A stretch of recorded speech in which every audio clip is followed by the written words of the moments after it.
The convention will come to order and delegates will please find their places. The invocation will be given by Rabbi Seymour Cohen of the Anshe Emet Synagogue.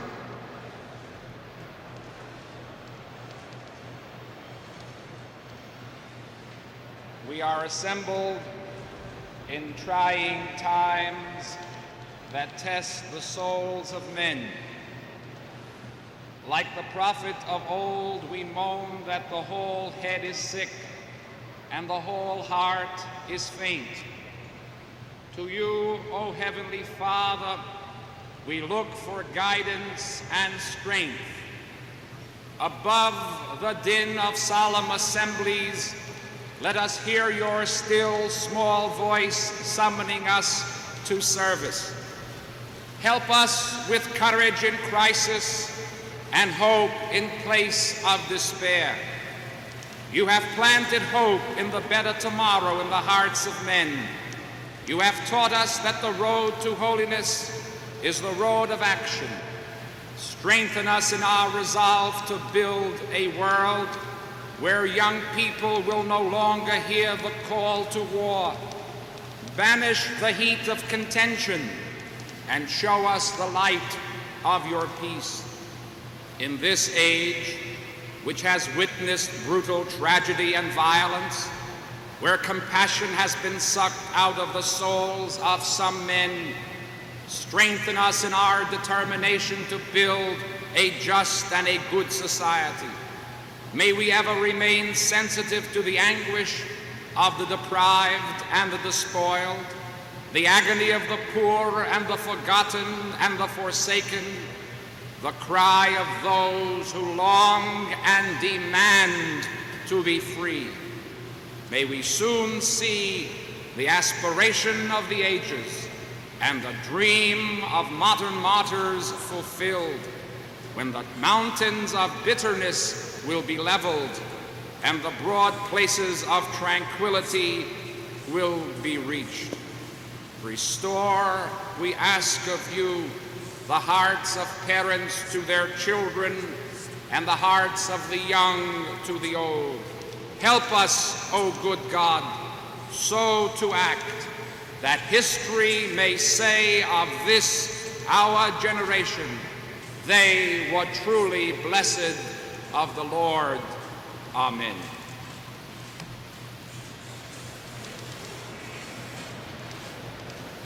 We will now have the presentation of colors by the U.S. Marine Corps Color Guard, a glorious organization which has combined a total of 150 years of military service.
We will now have the Pledge of Allegiance by Jim Fallon of Kentucky. I pledge allegiance to the flag of the United States of America and to the republic for which it stands, one nation, under God, indivisible, with liberty and justice for all. The national anthem will be sung by Mahalia Jackson. Ms. Jackson.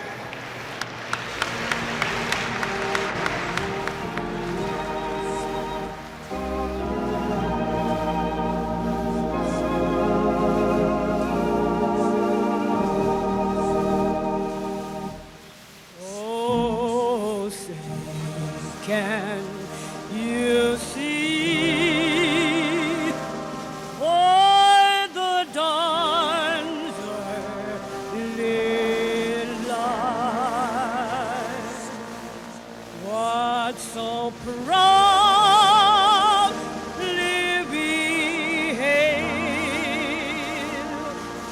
now the twilight lost gleam, whose broad stripes and bright stars through the perilous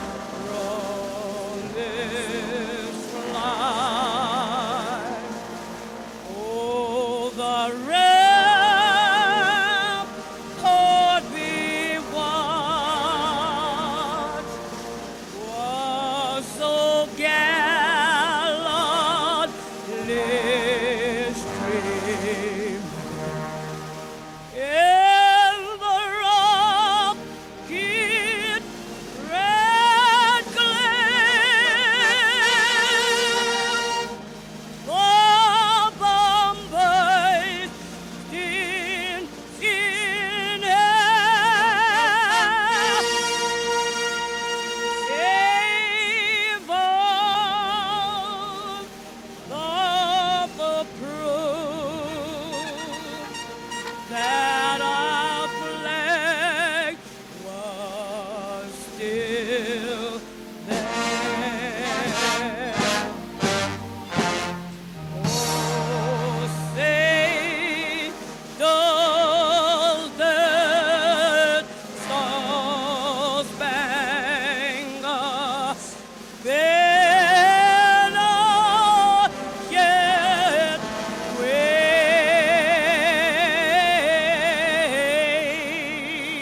wave over the land of the free? In the heart of the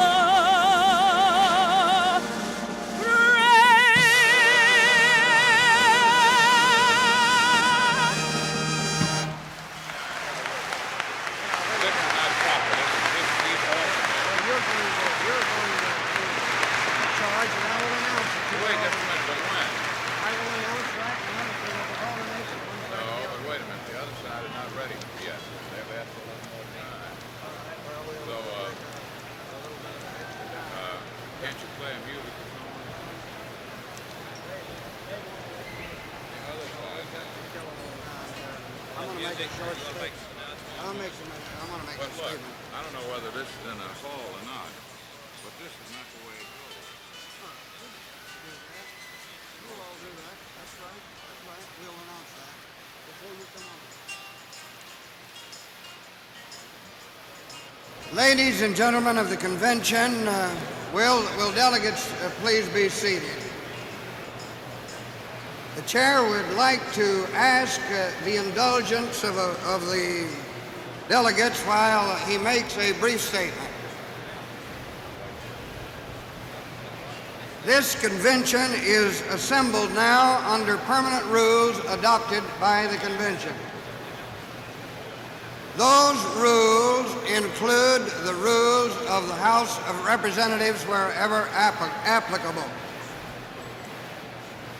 Under the rules of the House of Representatives and of this convention, demonstrations of any kind on the part of guests of the convention, either of approval or disapproval, are not permitted. So guests in the gallery will please observe this basic rule of democratic conventions and of the House of Representatives. Of course, under the rules of the convention, it is not in order for demonstrations to be had on the floor of the convention by delegates. We recognize, of course, that we cannot run a convention on the strict rules which are observed in the House of Representatives, where there are only 435 members, and where the chairman is familiar with every member. But the chair desires to call upon the chairman of all the delegations and requests the cooperation of the chairman of every delegation to help maintain within his own delegation the proper order of decorum. The chair can expect that, he feels, from the chairman of the various delegations, and the chair urges all members of the delegation to try to help us expedite while we fully consider the proceedings of this convention. While we are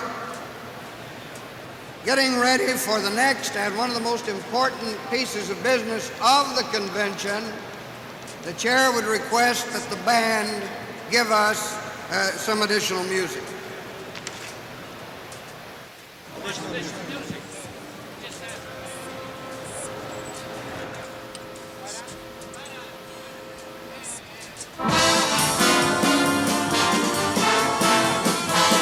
We'll now sing the Lord's Prayer for the convention.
debts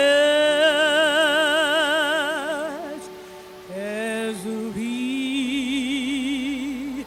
forgive our debtors. And lead us not into temptation,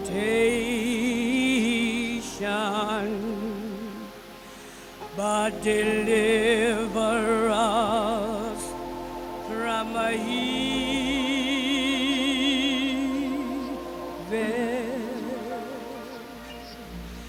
For thine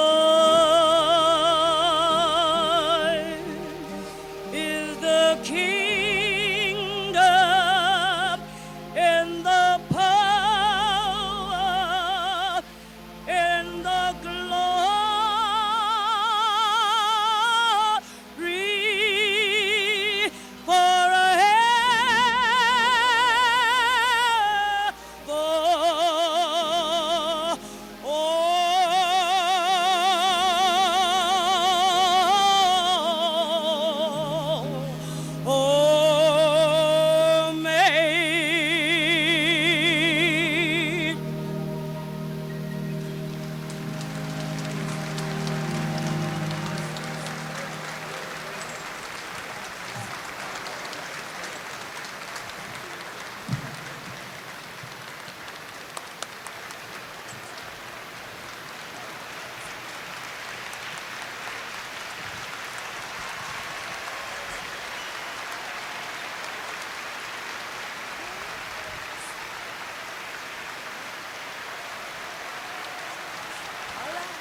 It's for your spirit.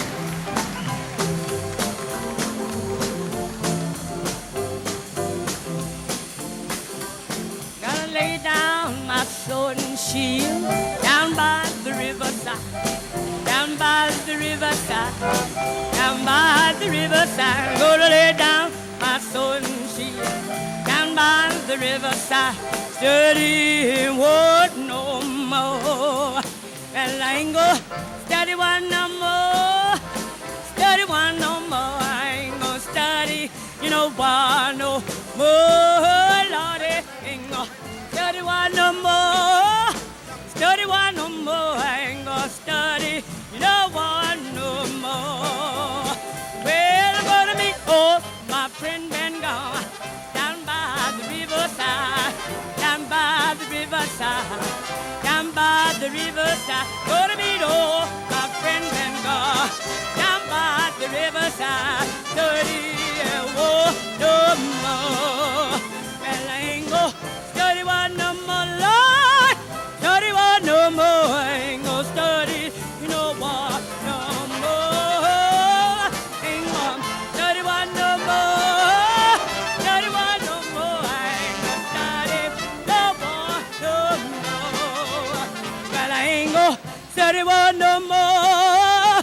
Study one no more. I ain't gonna study no one no more. Ain't gonna study one no more. Lord, study one no more. I ain't gonna study no one no more.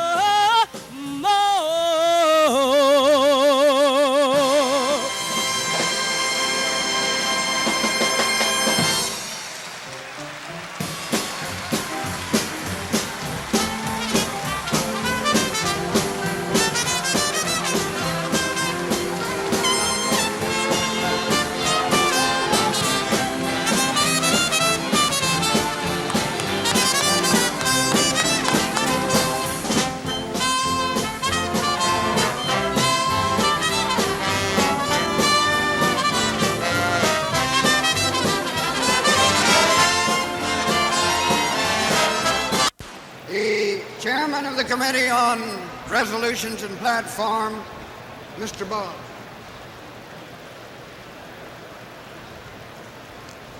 Ladies and gentlemen, may I have your attention, please?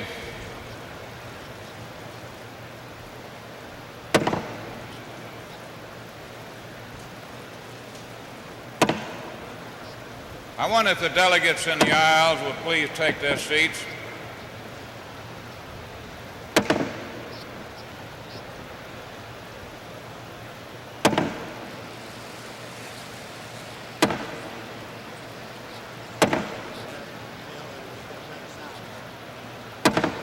May we have order in the chamber, please?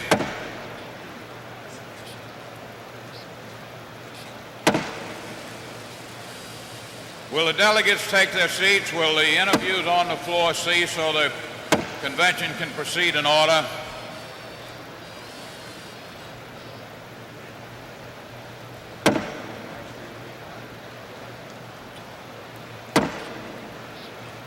Ladies and gentlemen, and members of the convention, I would like to repeat what was said here last evening, very late in the evening, when few of you could hear what was said, that your platform committee, made up of a complete cross-section of this great country of ours, worked hard and diligently. It appointed a representative drafting committee which sat night and day for at least 3 days. There were votes taken on every plank in this platform. They were considered not once but many times, and then they were considered by the full committee not once but on several occasions. I would like to commend the members of that committee for their diligence in attending all sessions, for the work that they did, and I would like especially to commend the gentleman from California. Is he on the platform? The gentleman from California who served on the drafting committee and who participated in our deliberations at great length. And before we begin the reading of the respective planks on Vietnam, I would like for the gentleman from California, if he will, to take a brief minute to speak on the work of the drafting committee and the full committee. And I yield part of my time to him to do that at this time. I introduce to you the gentleman from California, the Honorable Phil Burton.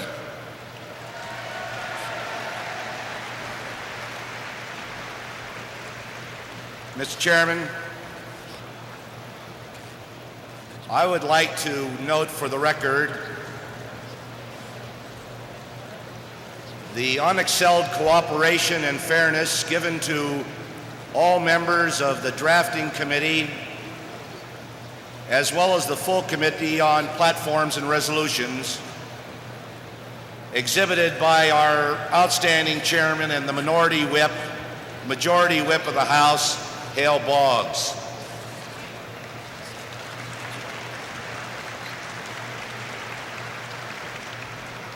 At all times, all points of view were given an opportunity to be heard.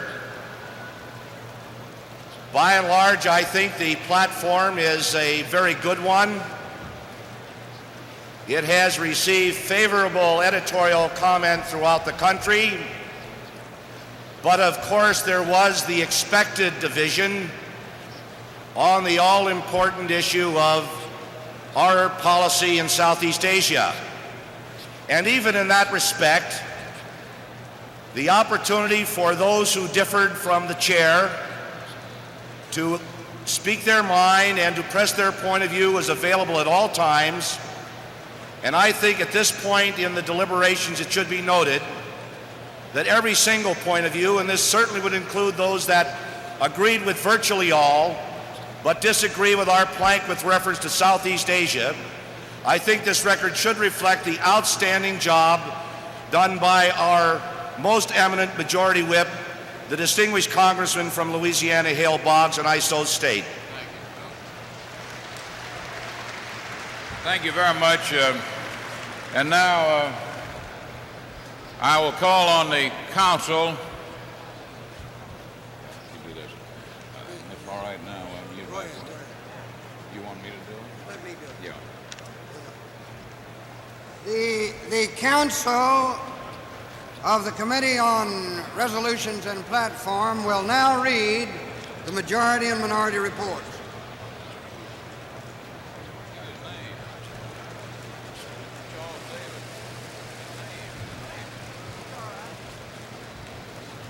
Mr. Chairman, the majority plank on Vietnam. Our most urgent task in Southeast Asia is to end the war in Vietnam by an honorable and lasting settlement which respects the rights of all the people of Vietnam. In our pursuit of peace and stability in the vital area of Southeast Asia, we have borne a heavy burden in helping South Vietnam to counter aggression and subversion from the North. We reject as unacceptable a unilateral withdrawal of our forces which would allow that aggression and subversion to succeed. We have never demanded and do not now demand unconditional surrender by the communists. We strongly support the Paris talks and applaud the initiative of President Johnson, which brought North Vietnam to the peace table. We hope that Hanoi will respond positively to this act of statesmanship. In the quest for peace, no solutions are free of risk, but calculated risks are consistent with the responsibility of a great nation to seek a peace of reconciliation. Recognizing that events in Vietnam and the negotiations in Paris may affect the timing and the actions we recommend, we would support our government in the following steps. Bombing. Stop all bombing of North Vietnam when this action would not endanger the lives of our troops in the field. This action should take into account the response from Hanoi. Troop withdrawal. Negotiate with Hanoi an immediate end or limitation of hostilities and the withdrawal from South Vietnam of all foreign forces, both United States and Allied forces and forces infiltrated from North Vietnam. Election of post-war government. Encourage all parties and interests to agree that the choice of the post-war government of South Vietnam should be determined by fair and safeguarded elections, open to all major political factions and parties, prepared to accept peaceful political processes. We would favor an effective international presence to facilitate the transition from war to peace and to assure the protection of minorities against reprisal. Interim defense and development measures.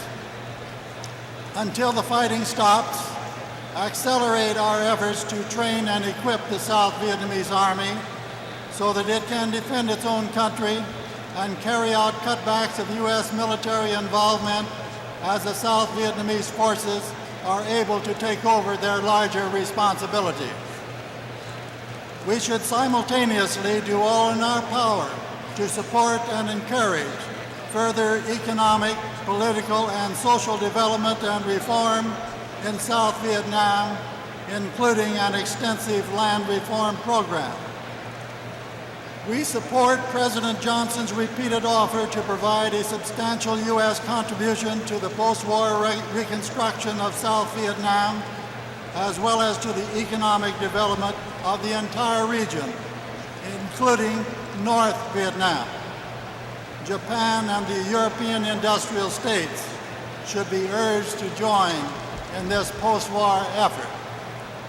For the future, we will make it clear that U.S. military and economic assistance in Asia will be selected. In addition to considerations of our vital interests and our resources, we will take into account the determination of the nations that request our help to help themselves and their willingness to help each other through regional and multilateral cooperation. We want no bases in South Vietnam, no continued military presence, and no political role in Vietnamese affairs. If and when the communists understand our basic commitment and limited goals and are willing to take their chances, as we are, on letting the choice of the post-war government of South Vietnam be determined freely and peacefully by all of the South Vietnamese people, then the bloodshed and the tragedy can stop. Now, Mr. Chairman, the minority plank on Vietnam as follows. Nearly 200,000 American men have been casualties in Vietnam and 25,000 have died. The United States has spent more than $100 billion. This war has cost us heavily in human life and in all the resources we so badly need to rebuild our cities, improve the quality of life for all Americans, and to meet our other obligations around the world. Discarding judgment about the wisdom of the past, we must now act to secure and enrich our own future by bringing the war in Vietnam to a swift conclusion. It is to this cause of early peace that the Democratic Party now commits itself. Nor can we be content with the vague and ambiguous statements which mark the platform of the Republican Party. For a meaningful pledge of peace also demands the courage to make commitments to those concrete and specific acts most likely to hasten the end of the conflict and destruction. We have taken so many risks for war, we must now take some for peace. That war must be ended now. It will not be ended as in a military victory, surrender, or unilateral withdrawal by either side. It cannot be ended by further U.S. escalation, either increasing our troops, introducing nuclear weapons, or extending the conflict geographically. It must therefore be ended by a fair and realistic compromise settlement. Although the war in Vietnam is complex, the steps toward peace can be simply stated. First, an unconditional end to all bombing of North Vietnam while continuing to provide in the South all necessary air and other support for American troops. Second, we will then negotiate a mutual withdrawal of all United States forces and all North Vietnamese troops from South Vietnam. This should be a phased withdrawal over a relatively short period of time. Third, we will encourage our South Vietnamese allies to negotiate a political reconciliation with the National Liberation Front, looking toward a government which is broadly representative of these and all elements in South Vietnamese society. The specific shape of this reconciliation will be a matter for decision by the South Vietnamese, spurred to action by the certain knowledge that the prop of American military support will soon be gone. In addition, the South Vietnamese will assume increasing responsibility for the resolution of the conflict and full responsibility for determining their own political destiny. We will, of course, extend economic and other assistance to help rebuild in peace the society which has been ravaged by war. Fourth, to reduce American casualties and the suffering of Vietnamese civilians, we will lower the level of violence by reducing offensive operations in the Vietnamese countryside, thus enabling an early withdrawal of a significant number of our troops. We will, of course, at all times, continue to provide all necessary military support in the South for American troops confronted by hostile forces. In this way, we can eliminate all foreign forces from South Vietnam. Our troops will leave and those of North Vietnam will also depart. It will be up to the South Vietnamese to achieve a political and social reconciliation among their warring peoples. We will also seek to enlist the participation of international authority to guarantee troop withdrawals and the granting of asylum to political refugees.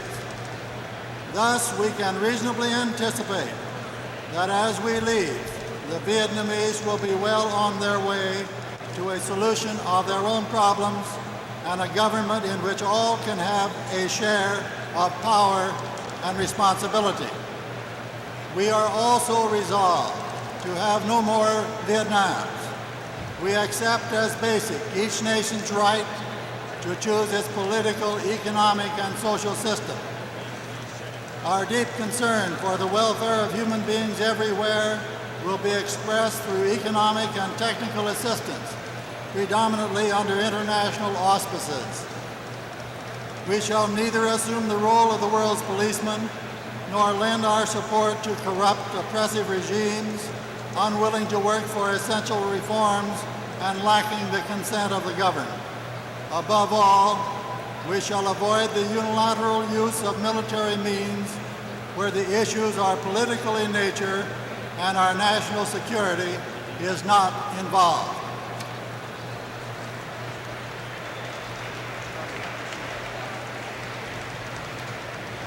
We're grateful to the distinguished counsel of the committee, Charlie Davis, for the reading of the majority and minority reports.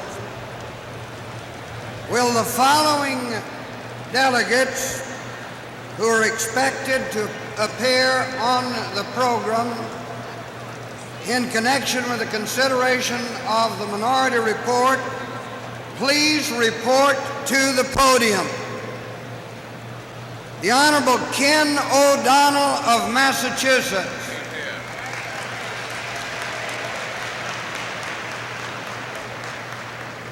The Honorable William Clark of Illinois. William Clark of Illinois. The Honorable John Conyers, Congressman Conyers of Michigan. Please report to the podium. The Honorable Phil Hoff, Governor of Vermont.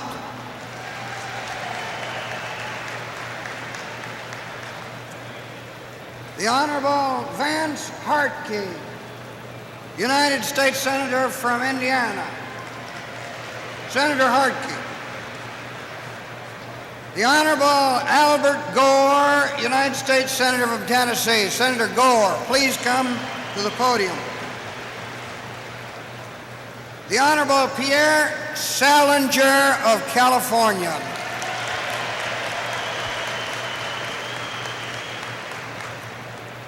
The Honorable Don Fraser, Member of Congress from Minnesota. Congressman Fraser, please come to the podium. The Honorable Ted Sorensen of New York.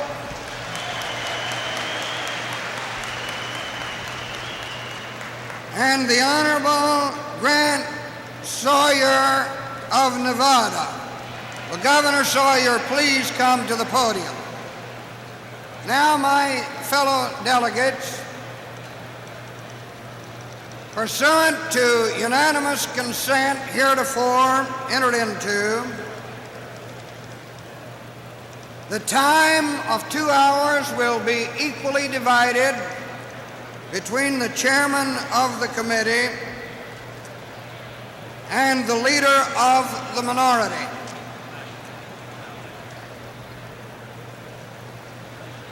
It is the understanding of the chair that the chairman and the minority leader will call their speakers alternately. The chair will first present the chairman of the committee to call his first speaker.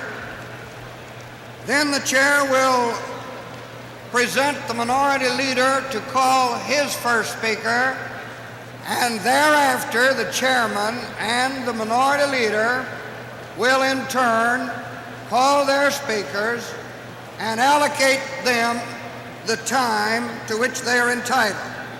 For the purpose of calling his first speaker, the chair again presents the chairman of the Committee on Resolutions and Platform, the Honorable Hale Boggs.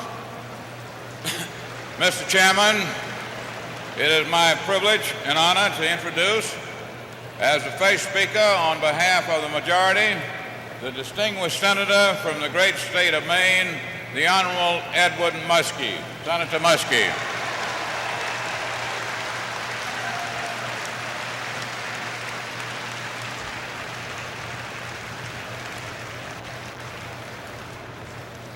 Mr. Chairman, and delegates to this convention, sometimes in the emotion of the debate on Vietnam,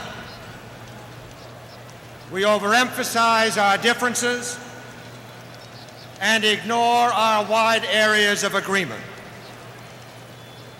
No responsible leader wants unilateral withdrawal.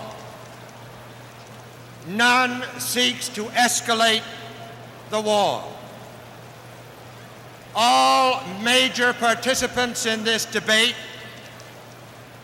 seek a negotiated political settlement and an end to the war.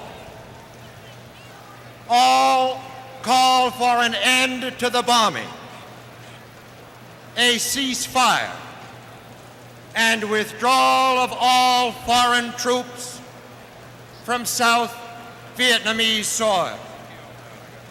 And finally, all look forward to the day when the fighting ends and we and other industrial nations of the world can join in a concerted effort to rebuild both North and South Vietnam. The disagreement among us involves the question of finding the most effective way of moving toward a political settlement and an end of the war. Some would have us take another unilateral action and stop all bombing north of the 17th parallel, period, hoping that this would somehow induce the North Vietnamese to respond accordingly.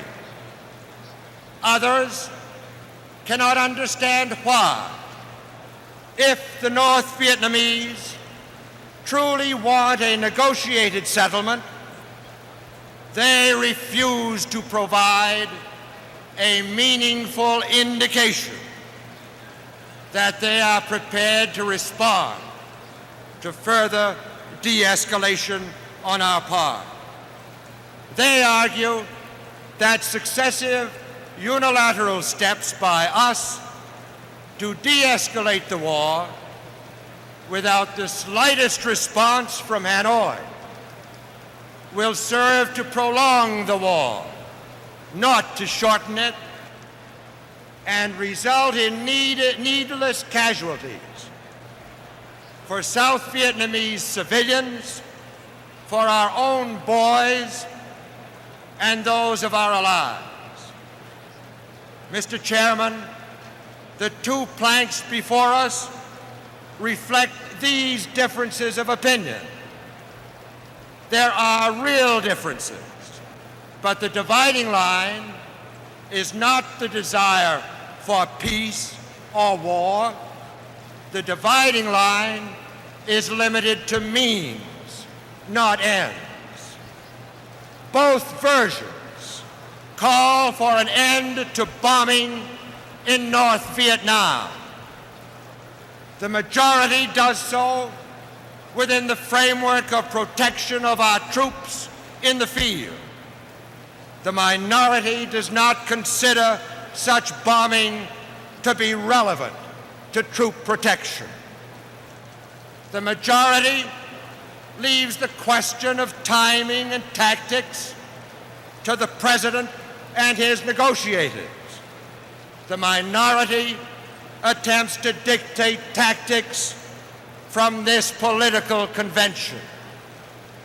Both versions call for withdrawal of foreign troops from South Vietnam. The majority calls for negotiation of an immediate end or limitation of hostilities and the withdrawal from South Vietnam of all foreign forces. The minority refers to a phased withdrawal over a relatively short period of time. The practical difference, if any, between these two versions is negligible. Both planks address themselves to the post-war government of South Vietnam.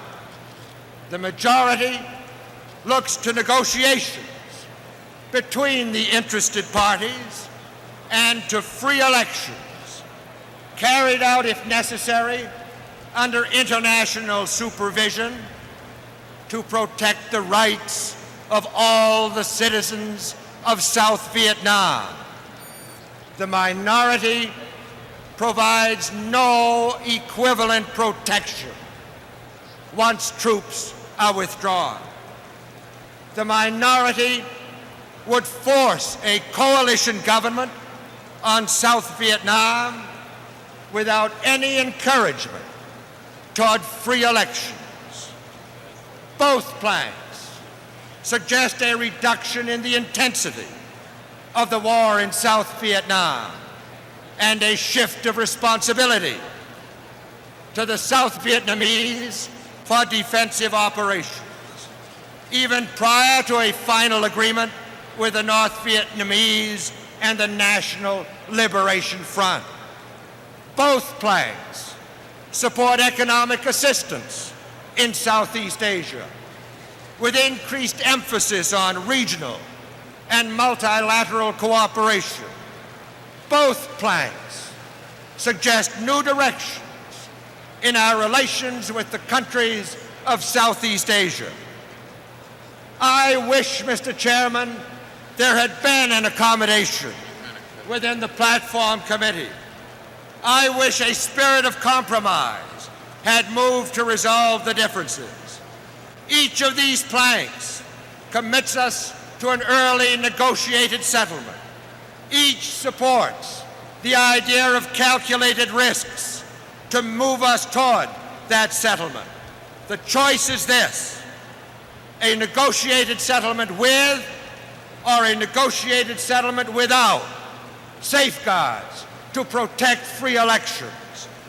A negotiated settlement which forces a coalition government on the South Vietnamese, or one that supports their right to decide that question. A bombing halt with or a bombing halt without consideration of the air protection for our troops against military risks arising north of the demilitarized zone. The kind of protection, I remind you, that brought relief to our boys at Khe Sanh. Mr. Chairman, I urge the adoption of the majority plank.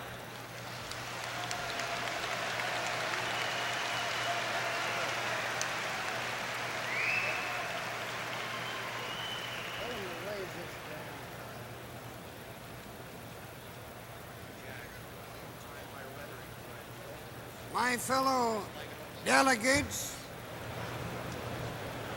the next speaker will be the leader of the minority, and after he has spoken,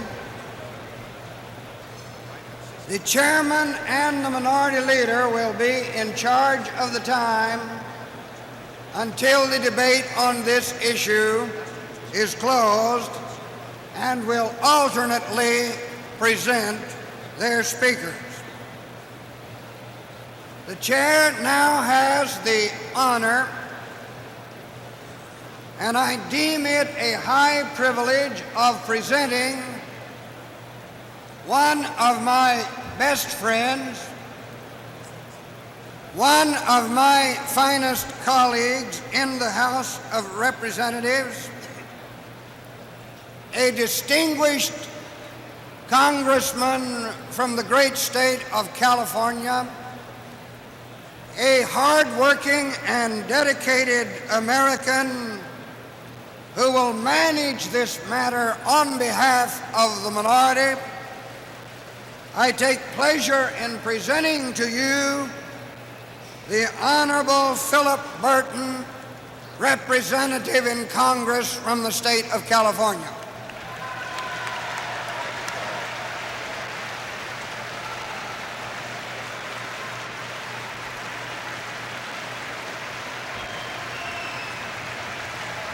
Yeah. Could they move this up some more? Could they move it down?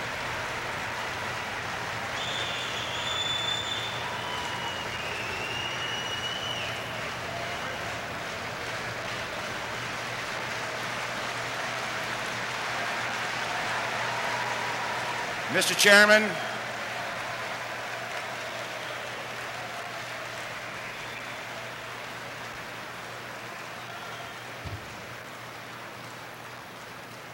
Mr. Chairman,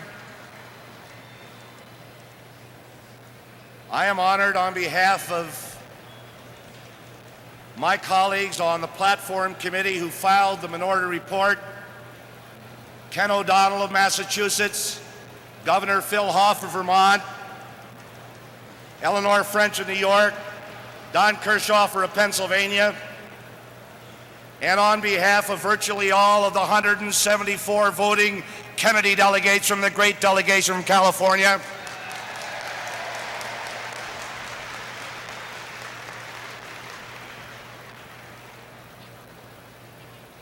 before I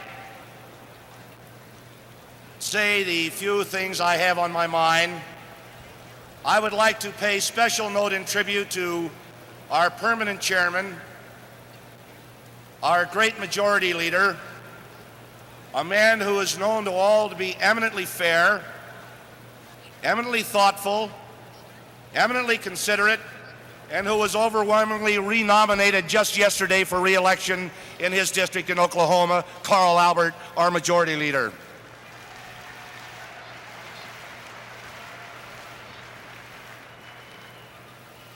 The minority plank that has been read and that you have before you was a result of a collaborative effort by the distinguished Democratic nominee, former Congressman from Ohio, and the Democratic nominee and next United States Senator from Ohio, Jack Gilligan, the distinguished Attorney General from the state of Illinois, our Democratic nominee and the next senator to represent the great state of Illinois, William Clark, and the skillful advice and assistance of Ted Sorensen, Pierre Salinger representing George McGovern, and Dick Goodwin representing Senator McCarthy.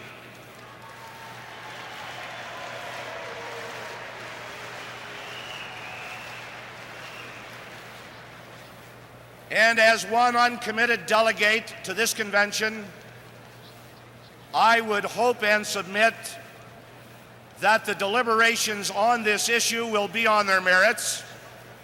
The issue of peace and war is much too important to have any of the delegates concerned about the welfare of their candidate reject a proposition if they otherwise believe it to be sound, simply because they fear it may adversely reflect on the nomination of their favorite. We who support the minority report represent individuals who are not only in all of the various camps but uncommitted as well, and all of us urge that you listen to us with an open mind and that you weigh the debate on the merits, as I'm sure you will. Now, as for me, I am opposed to the current course and conduct of the war in Vietnam.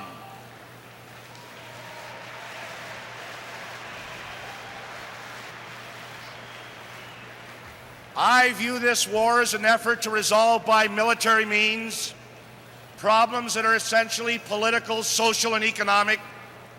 I view this conflict as essentially an indigenous one, where the people in Vietnam are just seeking to have the opportunity and the right to carve out their own destiny without the oppression or the dictation of the Japanese, as they did during the 1940s, without the oppression or the dictation of the French, as they did in the 1950s, and I'm certain they view our effort in that area no different than the other two countries that had prevented them, in my view, from rearranging and determining the course of events as they saw fit.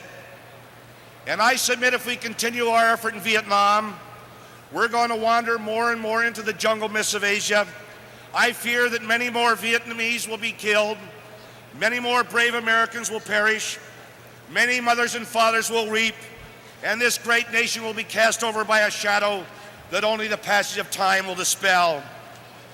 History will judge this nation and this convention, in my view, harshly if we fail to act or contribute in any manner that we may to the prolongation of this war or its escalation. At a time when this nation still mourns the tragic death of one of its vital young leaders, seeks answers to the causes of violence within our society, is it not apparent to all but those who dare not see that this war bears great responsibility for the atmosphere in which we find ourselves?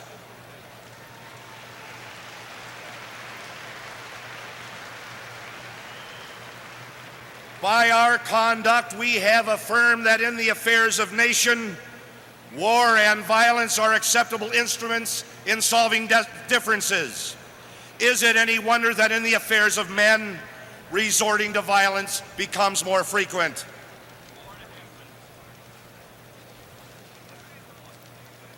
Mr. Chairman, as the war in Vietnam continues, and we find ourselves committed to more money expended in any given month to destroy the countryside some 10,000 miles away than we spend in a full year in our war on poverty at home, I would think that this is not acceptable.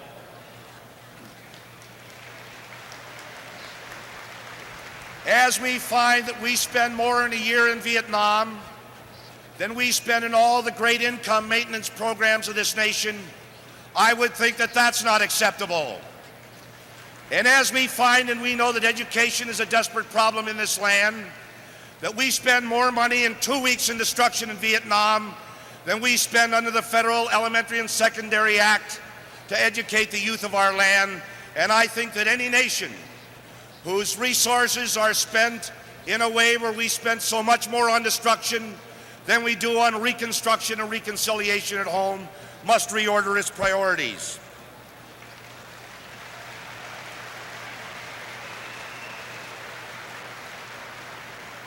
So may I say, is it not time to say, let us disengage? Is it not time to act in a way as to de-escalate the conflict? How much more of the lifeblood of this nation must be shed? How many more needs of our people must go unmet and promises of a better life go unfulfilled? How long must we wait before we heed the voices of men and women of goodwill who across this land call for peace?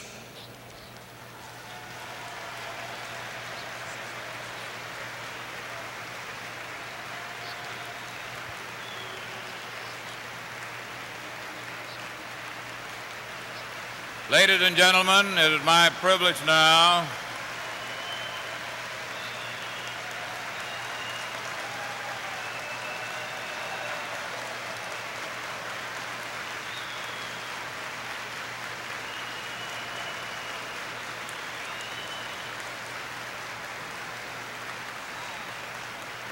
Ladies and gentlemen, it is my privilege now to introduce the Honorable Gail McGee, the distinguished senator from Wyoming. Senator McGee.